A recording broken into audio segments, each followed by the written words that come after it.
మనం ఒక ప్రయత్నం చేసి అది సక్సెస్ అయినా కాకపోయినా మా ప్రయత్నం సక్సెస్ అయిపోయింది అన్న సంతృప్తి ఒకటి, లేదా ప్రయత్నంలో పూర్తిగా సక్సెస్ కావడం ఒకటి. పవన్ కళ్యాణ్ అయితే నిజాయితీగా పనిచేయాలనుకుంటే తను ఎక్కడా కరప్టెడ్ కాదు. తను ఎవరి దగ్గర రూపాయి తీసుకునే రకం కాదు, రూపాయి తీసుకుంటే అంగీకరించే మనస్తత్వం కాదు.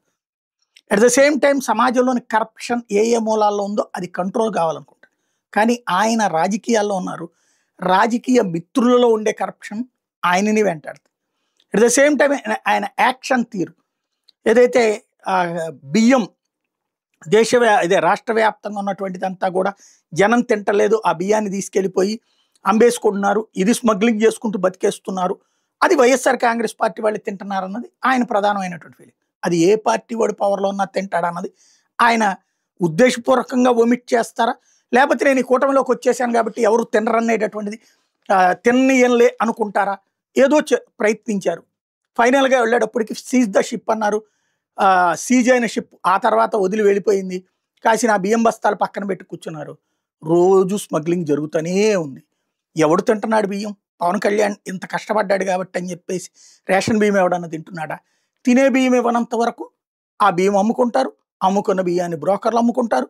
బ్రోకర్లు దాన్ని విదేశాలకి అమ్ముకుంటారు. ఈ స్మగ్లింగ్ నడిచిపోతూనే ఉంటుంది. కానీ మా పవన్ కళ్యాణ్ రేషన్ బియ్యం స్మగ్లింగ్ని ఆపడానికి సీరియస్గా కష్టపడ్డాడని కార్యకర్తలకు సంతృప్తి, హీరోటిక్ వర్షిప్ ఉన్నటువంటి అభిమానులకు సంతృప్తి, సేమ్ టైం పవన్ కళ్యాణ్కి సంతృప్తి. బట్ స్మగ్లింగ్ నడిచిపోతూనే ఉంటుంది. ఎర్రచందనం అనేటటువంటి దాంట్లో ఎస్పెషల్లీ పెద్దిరెడ్డిని టార్గెట్ చేయాలన్నది పవన్ కళ్యాణ్ ఉద్దేశం. పెద్దిరెడ్డికి సంబంధించిన టార్గెట్లో వాస్తవంగా పెద్దిరెడ్డికి పగ చంద్రబాబుకి, ఆ పగని తను పంచుకుంటున్నారు పవన్ కళ్యాణ్. ఎందుకంటే పెద్దిరెడ్డికి లేదా మిథున్ రెడ్డికి పవన్ కళ్యాణ్కి ఏం గొడవలు లేవు, కానీ ఆయన ఆ పగలో భాగస్వామి అవుతున్నారు. అందులో భాగంగా ఎర్రచందనం నేపాల్కి తీసుకుపోతున్నారని ఆయనే చెప్పుకొచ్చారు. అడవులు ఆక్రమించుకున్నారు ఆయన చెప్పుకొచ్చారు. తర్వాత చూస్తే ఇదిగో ఆ భూములు కొన్నదే అని చెప్పేసి వాళ్ళ అటవీ శాఖ అధికారి చెప్పి మిగతాది ఏదైనా ఆక్రమించుకుని దాని మీద యాక్షన్, ఇంకోటి కూడా అది కోర్టుకే అన్నటువంటిది. దాంట్లో ఒక కేసు పెట్టించామన్న సంతృప్తి. ఇప్పుడు కొత్తగా ఎర్రచందనం మొన్న నేపాల్ది అయిపోయింది, మొన్న మళ్ళీ ఎర్రచందనం స్మగ్లర్లు అన్నారు.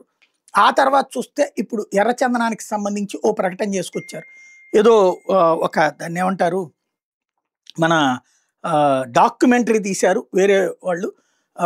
ప్రపంచంలో ఎక్కడైనా సరే ఎర్రచందనం స్మగ్లర్లని ఒక క్రిమినల్స్గా చూస్తారు. మన దేశంలో మన రాష్ట్రంలో వచ్చేటప్పటికి రాజకీయ నేతలుగా చలామణి అవుతుంటారు అన్నటువంటి. Yes, correct. రాజకీయ నేతలు అగ్రనాయకులు ఎర్రచందనం స్మగ్లింగ్లో సినిమాలో చూపెట్టినట్టు చేసుకుంటారని అనుకోవడం అమాయకత్వం. ఇక్కడ బేసిక్గా బచ్చాగాళ్ళు కింద కార్యకర్తలు ఆ పై నాయకుల పేరు చెప్పుకుని చేసుకుంటారు. అదే కాదు, ఇప్పుడు కల్తీ మందు తయారు చేస్తున్న అట్లాంటిదే ఉంటుంది, లేకపోతే బియ్యం అమ్ముకుంటున్న అట్లాగే ఉంటుంది, ఇసుక అమ్ముకుంటున్న అట్లాంటిదే ఉంటుంది, మైనింగ్ అమ్ముకుంటున్న అట్లాగే ఉంటుంది. అన్నీ కుంభకోణాలే. కార్యకర్తల స్థాయిలోనే చేస్తారు. పైన నాయకుల స్థాయికి అంత డబ్బులు గిఫ్టులుగా పంపించుకుంటుంటారు. మనం రాజకీయాల్లో తెలుసుకోవాల్సింది అణచాలి అంటే పైన మనం చేస్తే దొంగతనాల మీద పోలీసులు యాక్షన్ తీసుకున్నంత మాత్రం దొంగతనాలు ఆగిపో. ఆ దొంగతనాలకి మూలాలను కొట్టురా. అందుకని దొంగతనాలు రెగ్యులరైజ్ చేయాలా? లేదు. వ్యభిచారం ఆగదు, వ్యభిచారానికి మూలాలు పట్టుకోవాలి. ఆ మూలాల పరిష్కారం అనేది రాజకీయ నాయకులుగా ఆయన చేయగలగాలి. చేస్తే అద్భుతమైన పరిష్కారం. ఇక్కడ సమస్య ఖచ్చితం, దాన్ని ఎవ్వడూ సమర్థించడు. ఎర్రచందనమైనా, ఇసుకైనా, మైనింగ్ అయినా, లిక్కర్ అయినా, బియ్యం అయినా. కానీ అలాంటి పరిస్థితికి అలాగా జరగకుండా ఉండటానికి విధానపరమైన నిర్ణయాలు తీసుకునే అధికారం ఆయన చేతిలో ఉంది. దాని మీద దృష్టి సారించుకోవాల్సి ఉంది.